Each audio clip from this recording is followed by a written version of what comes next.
walking through stained glass, especially when the sun is out. It's one of those perfect, crisp autumn days, and the sun is beaming down through those leaves. It's like walking through a cathedral. Miss Jane Neal met her maker in the early morning mist of Thanksgiving Sunday. It was pretty much a surprise all round. Death met her in the brilliant maple woods on the verge of the village of Three Pines. She'd fallen spread-eagled, as though making angels in the bright and brittle leaves. I want to ask you about the inspiration for Inspector Gamache. The character came from a few things. I had heard that Agatha Christie had grown weary of Poirot, and I always thought that was sad, because here the entire world loves him except his mother. And she's stuck writing this character the rest of her life. And I thought, if I am lucky enough to have this published, I don't want to have that happen to me. I don't want to grow tired of my main character. And I thought, I know, I'll create a man I would marry. And the major inspiration, to be honest, was Michael, my husband. Michael was the head of hematology at the Montreal Children's Hospital. He treated children with cancers, and many of them didn't survive. He was still, though, the happiest man alive. What those children, both the ones who survived, but especially those who didn't, what they taught him was the value of life. And what a tragedy it would be for those of us who, I've got gray hair, he had gray hair, who get to brush gray hair from our eyes, if we don't live life to the fullest, when these children weren't given that chance, and not just live it to the fullest, but with awareness of how lucky we are. And he chose to stand in the light as Gamache, who sees life and death every day and sees the worst of human nature, but he also sees the best of human nature, and he chooses to concentrate on that. Here was the man in person, the famed head of the famed homicide department. The chief inspector's gaze was intelligent, thoughtful, searching. But where others were cynical and censorious at their center, Chief Inspector Gamache's eyes were something else.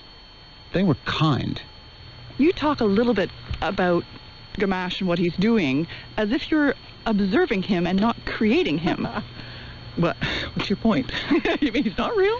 Well, I mean, how deep are you in the process where he exists on his own? He's doing his own things, and you're just watching him unfold. Is that how you feel when you're writing him? I do. I don't want to be too precious about it. But yeah, I think of all of them as they actually exist. When I'm starting a new book, I gather thoughts, I gather ideas, I begin to see scenes with the different characters, I can hear their conversations, key scenes, and sometimes trivial scenes, and it becomes like a pointillist painting. Then eventually, just enough of those little dots appear that I can start to see the outline, and I know when the time is right. Then I want to write. Then they become alive. Then they're saying, all right, we're ready. You can write us now. Louise Penny spent many years as a radio presenter for CBC, the Canadian Broadcasting Corporation. She may have been ready to write, but her career as a novelist didn't initially go as planned. I had quit work in order to write the book.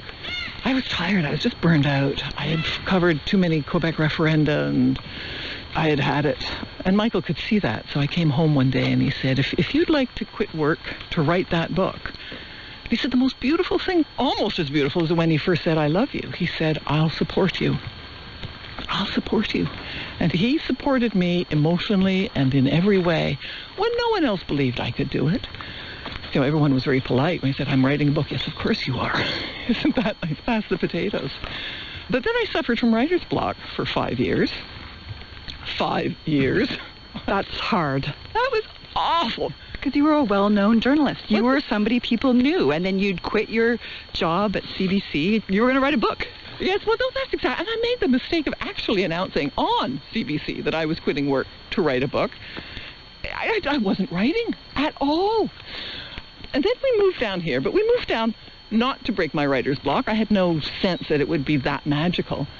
We moved down here because he was retiring. We wanted to find a home together. We were married later in life. And then something magical happened.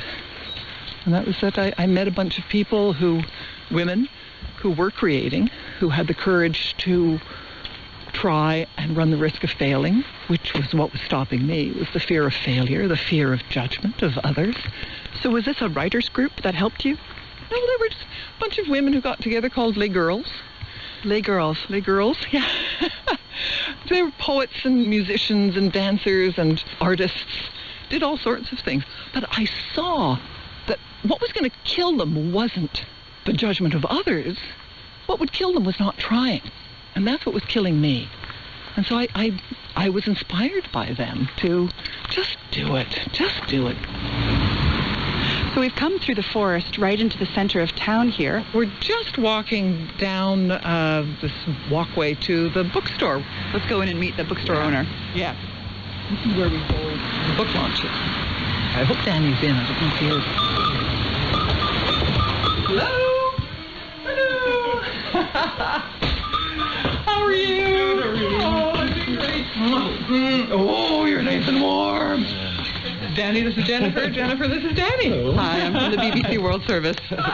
All right, did you want me to sign? Yes. This one's for Janie Chang, who's out in BC, and it's to Jamie. To Janie. Louise, while you're signing, let me ask you a few questions. We've talked so far about where your ideas for your characters come from. Where do you get all your ideas for all the many, many, many murders that happen in this little village? The murders are probably just about the last thing that comes to me. Because the books really aren't about murder. They're about all sorts of things. And the murder is really kind of the vehicle to explore issues of human nature. So right now I'm starting to think about the next book. So I listen to music. I read a lot of poetry. Ideas for murder come out of reading poems? Can you see that the murder is about emotion? It's about some emotion that's gone rancid. And poems are about emotion. You know, rendered down, a poet can get into 2 or 3 lines what I struggle an entire book to achieve. Are you tempted to tone down your Canadian references? Because you do talk about poutine, which is Quebec's famous French fries and gravy. And you do put in things like the people went to Tim Hortons, which is our famous coffee shop.